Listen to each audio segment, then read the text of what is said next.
a 8. ¿Cómo es la dirección espiritual con profesionales? En 10 minutos, como ahí, es un campo enorme. En Galera, sí. Entonces, el tema que partía de aquí, el tema básico, la dirección espiritual, A las 7 en Galera, le dice falta Dios. lo que hace falta es, primero, que se cree confianza entre la persona que es dirigida y el dirigido. Lo que decía Enrique antes, se tiene que crear un clima en el cual no pueda haber identidad, y no se logra con profesionales o con chavales, con quien sea, es imposible la dirección espiritual. Y luego hay que conocer a fondo a la persona a la que se va a dirigir.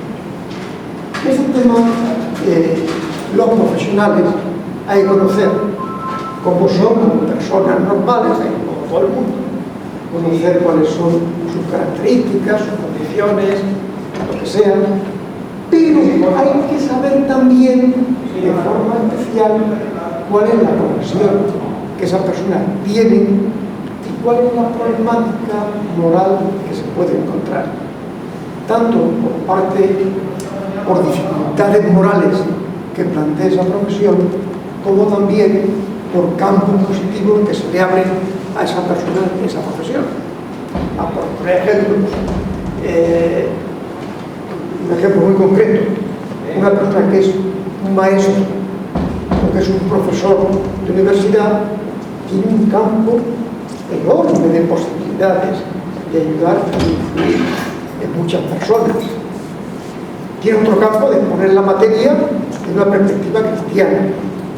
Y luego tendrán dificultades concretas morales de su profesión como profesor. Habrá que saber cuál es esa profesión en concreto, de qué explica, cuál es la materia, qué relación tiene con la moral. Como os digo que son muchas las profesiones y esto es mucha materia, me pongo aquí una primera idea que sirve para todas las profesiones, y es que hay que saber que un cristiano debe ser tan cristiano en su vida personal como en su profesión. Sería absurdo que uno dijera, pues yo soy profesor de la universidad, cuido a mi familia, voy a misa todo domingo, pero cuando llego a la universidad me olvido de mi fe. Eso hay que tenerlo en cuenta, porque hay gente que dice, bueno, que mi profesión es mi profesión. No, su profesión tiene que saber que es cristiano y que sigue su misma fe. Si no, llevaré esa doble vida de la que os hablaba antes. Como las profesiones son muchas y la problemática es cambiar en cada una, son diferentes y el tiempo que tenemos es muy escaso, yo me voy a centrar solamente en la profesión jurídica y en dos casos concretos. Y en estos dos casos concretos damos pinceladas, porque no puedo hacer más. Me centro en la profesión jurídica porque es lo que más conozco yo, por mi profesión anterior, que yo soy jurista, soy abogado, y por tanto es un terreno que conozco. Entonces, me he centrado en dos casos. Me he centrado en el abogado y me he centrado en el juez. He dejado fuera los notarios, los procuradores, cada uno tiene su problemática. Pero en estos dos casos sí que vale la pena que veamos algunas cosas. El abogado. La primera idea que hay que saber del abogado cuando uno lleva una edición espiritual de un abogado es que el abogado es una profesión libre.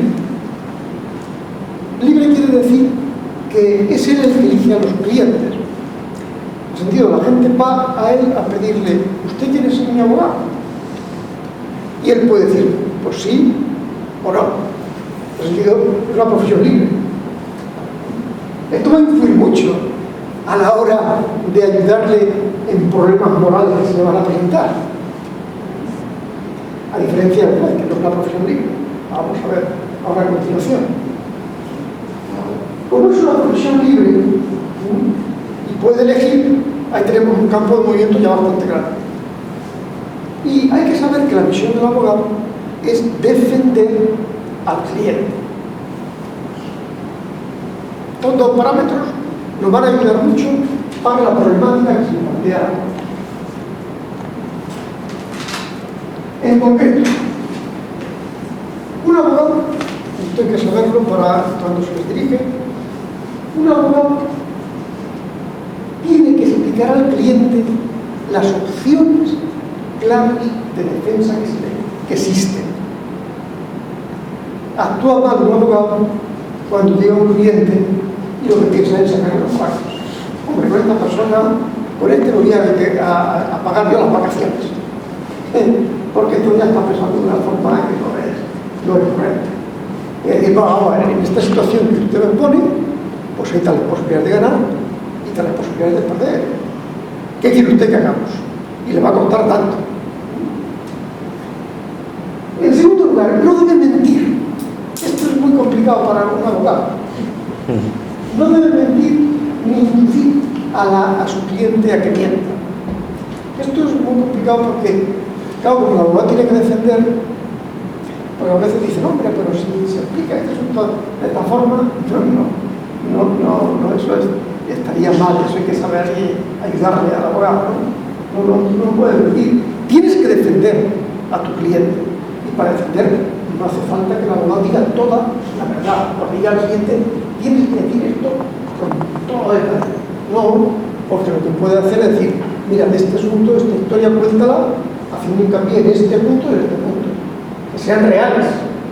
Y en ciertos puntos, si te lo pregunta el juez, te lo pregunta la parte, pues sin mentir, porque di pocas cosas, ¿no? Indica un poco, pero que no miente. Y luego, el problema que se plantea el abogado es asumir la defensa de asuntos que sean ilícitos, moralmente. Esto el abogado no puede hacer, no debe hacerlo. En concreto, ahora mismo, un problema que se plantea un abogado cristiano son llevar los casos de divorcio, porque los divorcios se han extendido muchísimo. Y para que se tramite un divorcio, en principio todo el mundo acude al abogado. Entonces, hay muchos abogados cristianos que no saben que un divorcio no lo pueden llevar. ¿Por qué? Porque es una ley injusta y se está defendiendo. No hay que defender el divorcio, simplemente hacer disfrutar un trámite. Si está dando ese trámite, está colaborando con una acción que es mala.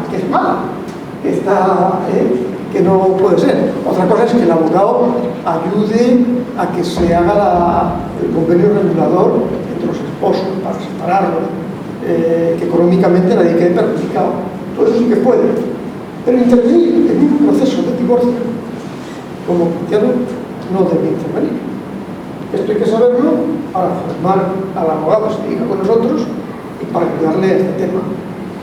Daros cuenta que esta es la teoría que te puedes encontrar, como se encuentra actualmente, cualquier autor que encontraremos, con abogados que llevan ya unos años que están muy metidos en este tema. Entonces hay que ayudarles poquito a poquito para que salgan del asunto, porque no pueden cortar radicalmente con el tema. Y vamos al juez, para terminar en los 10 minutos que tengo nada más. La diferencia del juez del abogado en los temas morales es que el juez no es una profesión libre. El juez le vienen los temas que tiene que juzgar y tiene que aplicar la ley al caso que se les encuentra. Él lo que puede hacer, por eso ya en la dirección espiritual se tiene que ver si es conveniente que lo haga o no, es que se puede especializar el juez en aspectos o en temas que moralmente no son conflictivos. Por ejemplo, es muy conflictivo hoy día ser juez de familia. Es muy conflictivo. Aunque ahí el juez puede hacer muchísimo bien. Eso hay que verlo caso por caso. Un juez de familia bueno puede hacer muchísimo bien. Pero el juez de familia bueno se va a encontrar, por ejemplo, con un caso que tiene que juzgar, que es el caso del divorcio.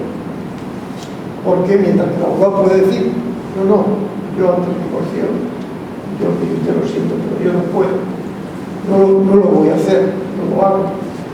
El juez no puede retirarse. El juez tiene la obligación de aplicar la ley. Entonces,